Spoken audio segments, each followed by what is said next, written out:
Hello, and welcome to Mind Behind the Mouth, a place where we will be taking you on a journey through topics that we get easily interested in and overly passionate about. All right, Mind.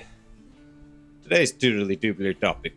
Today we'll be talking about a group of characters who set forth into a mysterious world full of monsters and a great beast. All right, yeah, I'm hooked. Such characters like a lass who gets entangled with a beast, only to find it's more than just an animal. Interesting. She's followed by our hero, who finds respect for the beast. And of course, the whole group is driven by a man. Okay. A man driven by his own need for reputations. So he'll do whatever he can to maintain these reputations, including taking this beasties back to poor little, helpless civilization. All right, easy. We're talking about King Kong today. And it's all right, cool. done with pirates. Wait, what? But it's where the mop ends that the true adventure begins. It's below us.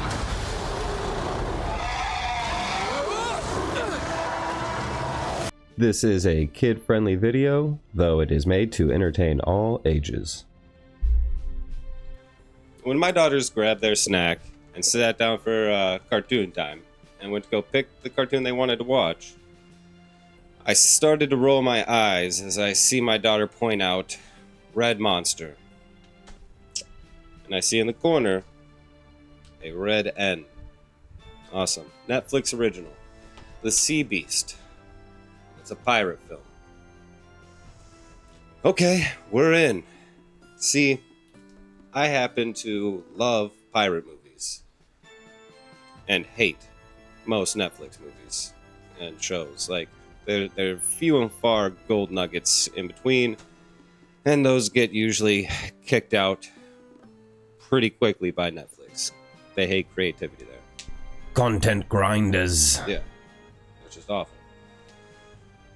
So, when I see that they come out with a Netflix original, The Sea Beast, and it's a pirate one, okay, well, now I'm concerned, because I have for the longest time just grown up being a pirate, fantasy pirate, lover. I love anything pirate themed, and it has just always been amazing. Always been a good friend of mine. And that love started back with Muppets Treasure Island. Oh yes, this one was fun. Absolutely. What a great rendition telling of this. And this was also my first introduction to the wonderful and amazing Tim Curry. Easily one of the most memorable villains in anything he portrays himself in. Well, not himself. That's kind of rude. Anything that he plays in. That's better. Love me some Tim Curry. You were amazing, sir. He's not dead. He's just, unwell. So, Muppets Treasure Island, obviously just a retelling of the Treasure Island novel, but done in a much more fun Muppets way. It's amazing. It's so good. It opens up with the Muppets hitting us with that banger. Kokomo. We'll get there fast and then we'll take it slow. It's amazing. And for the longest time, I actually thought the Muppets wrote that song, and I was wrong. Yeah. Who knew? Yeah, everyone knew. My next introduction to pirate lore, or not pirate lore, but pirate media, that's the words. Treasure Goddamn Planet. Also a retelling of, well, it might have also been Sinbad. I don't know. They were right there. But Treasure Planet, also a retelling of Treasure Island. And it is the best retelling of Treasure Island. It is amazing. You have boy who doesn't have a father figure in his life, so he's kind of just floundered, not knowing which way to go. I've related to that. It was easily one of the most relatable movies I had as a childhood. But through adventure and self-discovery, he finds that, you know what? He is his own man and can teach him his own way. And that was an amazing kind of little carrot on a stick to follow. That doesn't seem like the right verbiage to use, but it's been used now.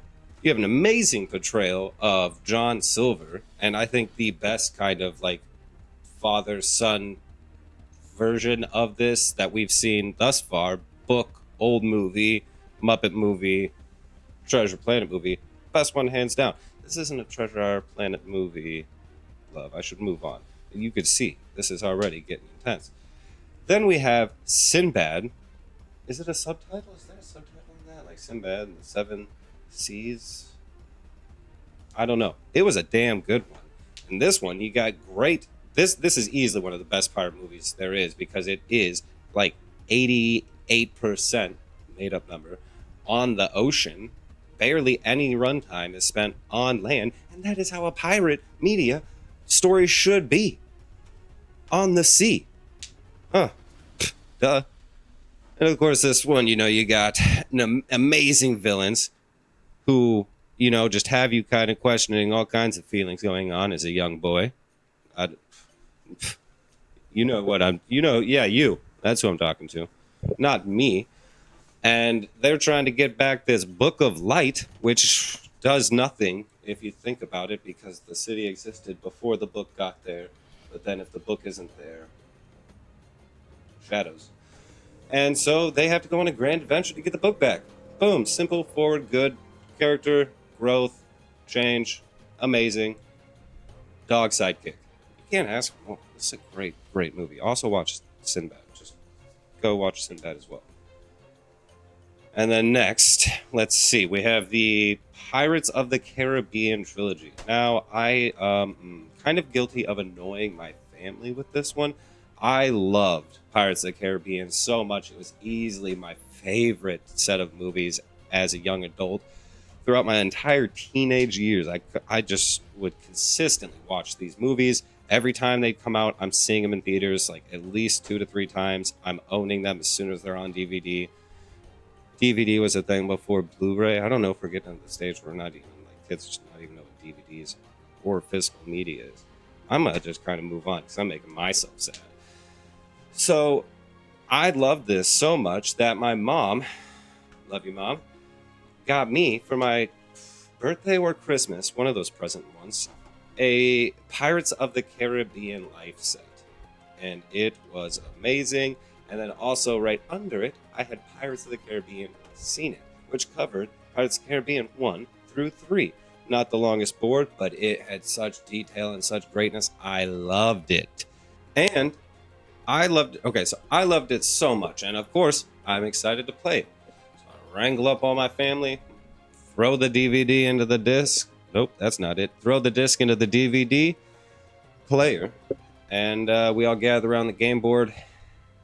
I get every single question right. I cruise through the board. I even set up new rules where I got to go down and then back and then down again. And I win every time. So they played the game with me maybe 3 or 4 times and then never played with me again. I still have it though, so maybe if this video gets like 100 likes, we'll play it together on stream. One of you guys can beat me or something. Got a fair chance. It's been a while since I've seen the movies. All right, moving on. Next, we have Assassin's Creed Black Flag. Now, this game came out when I was stationed in Hawaii, and it was the night before we were going on a 2-week field training out in the jungle without the PlayStation 4, which also... Okay, actually, yeah, that's right. So the game came out like a week and a half before the PlayStation 4 did. The PlayStation 4 came out the night before we went into the field. I didn't want to play this game on the PlayStation 3. I wanted to experience it right. But they let me take home my PS4 copy, so I got to look at the PS4 copy of Pirates of the Caribbean Black Flag for a week before I was able to play that, and I didn't get any sleep before we went into the field that day. Worth it. Yeah, definitely worth it. This is easily one of my favorite games. The best Assassin's Creed game, in my humble opinion. Of course, if you like one more, then you're right as well. That's the beauty of loving games. We all love things differently. And this just, sailing around all the time. Just being a pirate is absolutely amazing. These these sea shanties play in my head all the time. Oh my god, I remember, there's times that maybe I'm gonna just kind of out myself as a bit of a loser here. I'll pop these puppies on in the car. I'll sail the highways singing these sea shanties. In Amsterdam there lived a maid, mark well what I do say. In Amsterdam there Come on, lived we're gonna get a with some maid, copyright, and she man. was mistress of her trade. I'll go no more a roving with you, fair maid. All right, whatever. A roving, since roving's been my RUIN. No more a roving with you, fair maid. Yeah, all right. That was worth it. The sea shanties in this game are just absolutely phenomenal. Listen, you're going to have fun. Sing along with them. Just go. Get that copyright, my friends. Let's just do it, man. Have fun. Sea shanty it up. Black Flag. Still play it today. Please, just go have yourself some fun. My Switch is charging right now, so as soon as I'm done recording this, I can go play some more Black Flag. Because it has been too long since I've seen those seas. Speaking of which, I know what you're all thinking. Kyle, didn't you say you were thalassophobic? I don't think that's actually the word, but Now I've grown quite terrified of the ocean's deep. I grew up along the ocean's edge as a child. Not a problem. Stationed in Hawaii. Surfed, cliff dive. Not a problem. But the older I get, and the more mysterious that the ocean grows, just the more terrified I am of it. Oceanophobic, I guess, would probably be it. I just keep saying things that just are really non-existent. Bit of my problem. And yes, I have thalassophobia. All right, big whoopity doo doo. All right. I hate the ocean. Who doesn't? Okay, and if you don't, you should. You crazy madman. But I mean, it kind of would be fun to be a pirate a little bit. It would suck. I would hope as soon as the ship goes down, I'm dead. Worst case scenario. I never actually want to be in the water. And I'll admit, I get tense playing Black Flag. When I have to get out of the ship and go diving or just swimming on it's actually worse when I'm swimming on the surface. Diving, I have a little bit of perception of what's coming at me. It's on the surface. It's just boom. What's underneath? I hate it. I do hate it. All right, I still hate it. But I don't know. There is something still amazing about pirate mythology, pirate media. It is just so much fun, so awesome, so grand. Hello. So yes, as terrified as I am of the oceans, I'm still absolutely infatuated with pirate mythos. It is easily one of my favorite time periods to be a fan of. I know the actual time period sucked, but I loved the mythology that has sprang from it. Same with the Wild West, the idealized version of these awful points in history. Same with medieval times. Cool to put together a D&D campaign. Kids, you don't know what D&D is.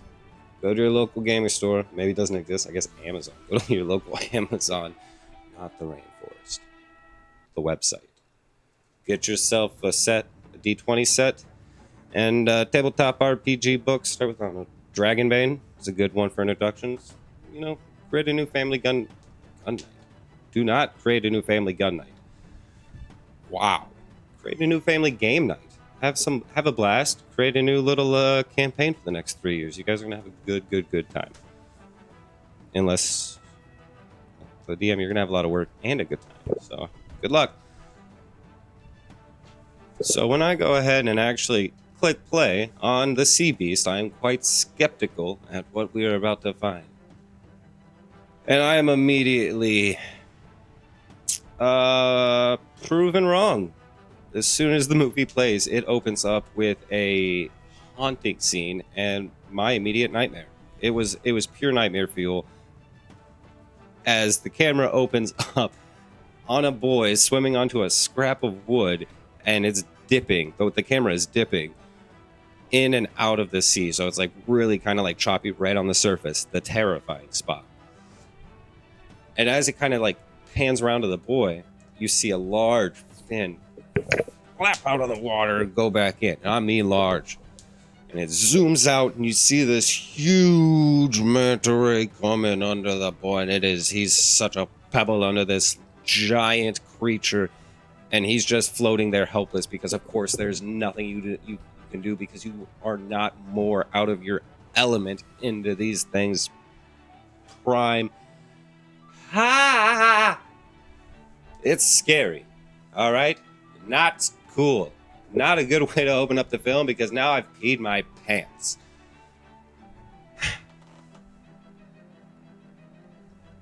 And it's a great way to open up the tone because, yeah, I'm right on board with the protagonists of these films. Kill them all. Get every monster out of that ocean, and you put it on a wall. Put a battery in it and have it sing a song as you walk by the halls.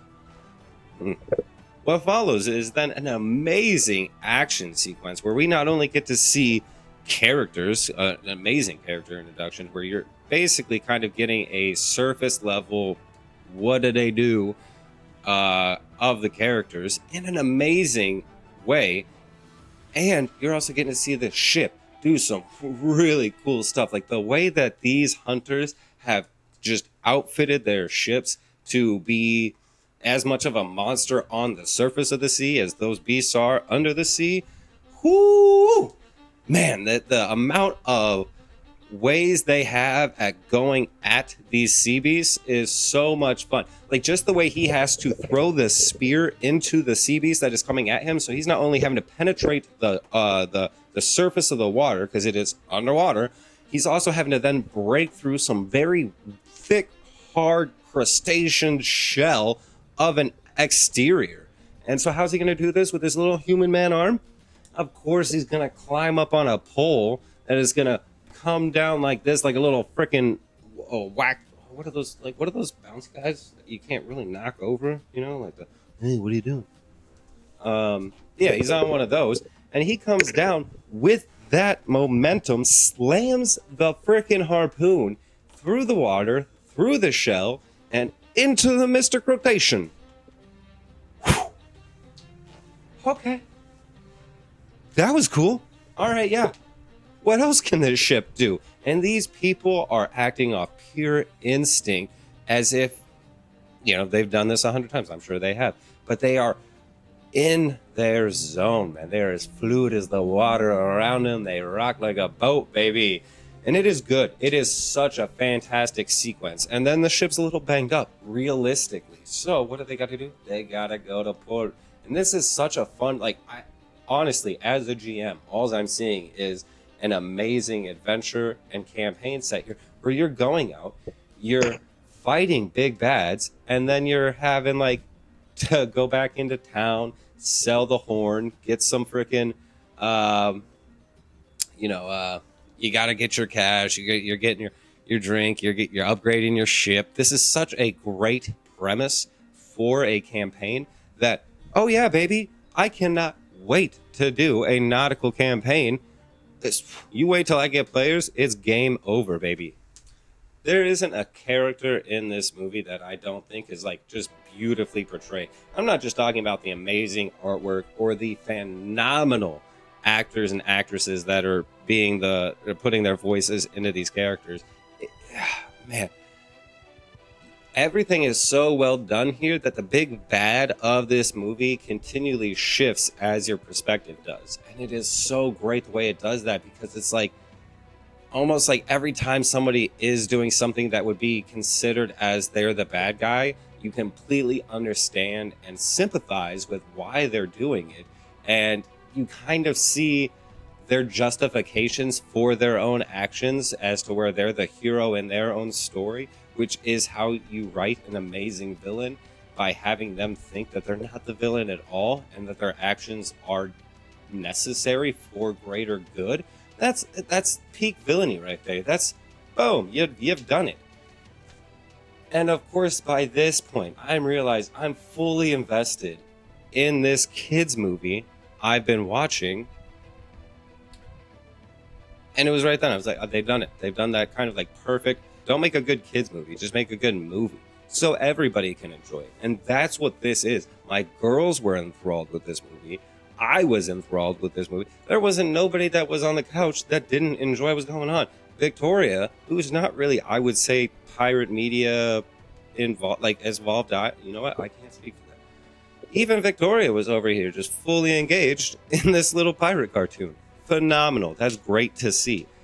And the journey these characters go on, and the realization that you can still be a hero, but possibly still be wrong. Wow. The lessons that your kid can learn from this movie is actually really, really great lessons. The main character, Maisie, in this movie is not an annoying little kid character that is just kind of stuck throughout the film. You are actually enjoying her time on the screen, which is often, and you get to learn with her and see her be her own independent little like woman. And it's so great to see her just be a strong young woman that kind of realizes she's got to be a voice for those that are voiceless. And it is a great lesson for my girls to go ahead and take away from. I absolutely adore this movie. I think it is great for them to love as much as me, and I'm happy they do. It is a really good one. So the premise of this movie is you have a long line of hunters, and of course the big bad monster that is the biggest and baddest out there needs to be put down. And so the most famous of the monster hunter ships has been tasked to go do the task. And the man running the show realizes that he's getting older and he's not going to be alive forever, and one of these beasts will put him down, just like he's put down so many beasts. And he's a little nervous, and the boy that he has taken in from the beginning is now going to be raised up as the new captain of the Inevitable. Amazing name for a ship, by the way, just so much fun. And so he's being raised up as the new captain. And the current and Captain Crow, with an amazing theme song, is out for one final hunt. The Red Bluster, the king of the ocean, who turns out to be a queen of the ocean. And so they go out on a hunt, and they kind of get in over their head almost immediately. Like the first night that they're waiting, she shows up, and they attach ropes, and she starts dragging them into like this insane hurricane Pirates of the Caribbean at World's End tunnel, and it is monsoon hurricane thing. It's so good. The whirlwind, and just the if she dies, she'll drag us down with her because she's huge. Like they do scale so good in this movie. They make everyone you feel so small when you see the size and giantness of these monsters. It is downright terrifying. Your first instinct is probably shoot it. But yeah, of course, if they kill her while she's entangled with the ship, she will sink to the bottom of this very, very deep ocean and drag the ship with it because it is nowhere near as buoyant enough to haul that much weight. So Maisie, seeing this, seeing the chaos around her, knows what she has to do. In order to save lives, she has to let the beast go. So she starts cutting the main rope to get it out of there. Fueled by fury and only known hate for these creatures, the captain can no longer see logic in this moment, and he needs his last kill, because he needs the hunters to continue on. And he calls out this tiny little girl, 7, 8, 9-year-old, something like that. Maisie, cut them lines, I'll kill you for a coward. It's a harrowing line. She keeps cutting, which takes a lot of guts. It's definitely not cowardice, but to basically sign your own life away so that way everyone else in the ship can live. Brave little girl. Awesome moment. So she cuts these lines. Beast goes away. So then the ship rights. They go underwater. I hate this part so much. So he goes to swim up after her, and she's not looking at him. She's looking past him. And as he turns around, he sees staring up at them. All he can see is the face of the Red Bluster staring at them like just pure eye-to-eye contact. And I mean, like, not like looking at the ship, looking at them.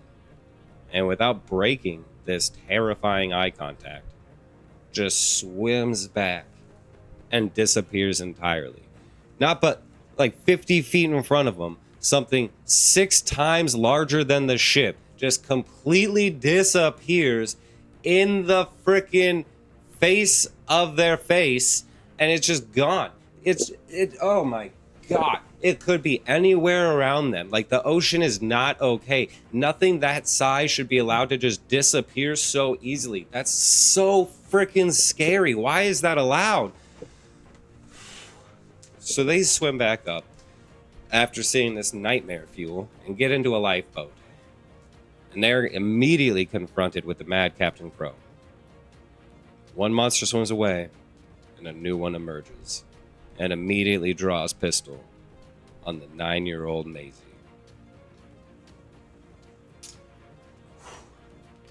So now, having to stare logic and love in the face, Jacob has a really tough decision to make. Listen to the father that he has known for the majority of his life, who has taken care of him so well, even though it's his most mad moment, or stand by a child who made the correct call in an equally terrifying moment. I mean, of course, you choose to not hand over the kid to the man holding a gun. Thus, kind of willing to sacrifice his own self, but, I mean, hoping that, his dad won't pull the trigger and he won't die. And then, oh my god, yep, see, and then they get this. So, now the two of them are inside Red, and we get a whole new perspective shift. We actually get to see the inside and kind of have a little Magic School Bus episode for you youngins, I guess, since we're making this a kid episode. Magic School Bus was a phenomenal show, with a questionable teacher, but you should watch it. It's actually pretty cool. And like quite a few of the little episodes, they get tiny and go inside Arnie. I mean, Red Beast here. And honestly, like, I thought like how easy it would have been for him to just kind of like just walk right up to the heart and kind of just easiest end for this Red Bluster here. Not a really smart call. Like, I mean, I get it was like a really big act of kindness to save them, but like, dude, you dragon hearting yourself? You're just gonna open that up and let them stab you? What are you doing, man? So that's another old ref. I should probably stop referencing stuff like this now. They go ahead and on this like little adventure and kind of start to realize that the world that they've been living in has been spoon-fed to them by people above them that want to keep the position of power they're in, and it's a great kind of tale of no one's the real bad guy here except for the like government, which is kind of great. Always question your power and people. Nope. Always question your people and power, people.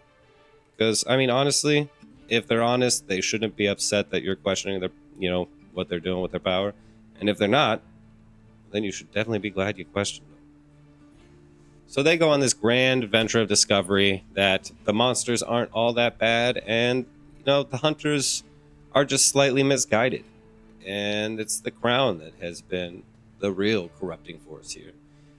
And now they have to go on a nice little adventure to convince the people and the monsters to chill out and live in unison. It is a great story of self-discovery, self-confidence, finding, like, even doing right things for the wrong cause, like it can be like just it's switching up viewpoints. It is so good at encouraging you to change for the better, even if you've been doing something so long it's all you know, and changing something that's so scary and uncomfortable that it can be worth it to start over and try being the better version once you learn that there is a better version. It's such a great little tale, and it is fun to watch. It's fun, engaging, action, heartbreak. It's a really good freaking film, man. They have amazing characters, great setup, super good cinematography, the payoffs and callbacks in this movie are actually fun. The jokes hit, which are like, it's not like a jokey film, but it's got like a right amount of humor set throughout this whole thing. It tells an amazing story. It's one that you can sit down, watch with the whole family. Everyone's going to take something away from this one. It is definitely a good one to rewatch even. And of course, Carl Urban. It's the voice of Jacob. So that's just an awesome automatic win. Pirate Carl Urban. Yeah, I'll take that all day. So yeah, we're not going to make this one too long. I just wanted to kind of talk about how much I love this little kids movie that is so much more than just a kids movie, and actually a really good movie that happens to only just be stuck on Netflix. But please, if you can find a way, go ahead and get out there and see The Sea Beast. It's a really good one. You're not going to regret it. You'll watch it twice. I shouldn't guarantee that. Right? Yeah, definitely not. I don't think so.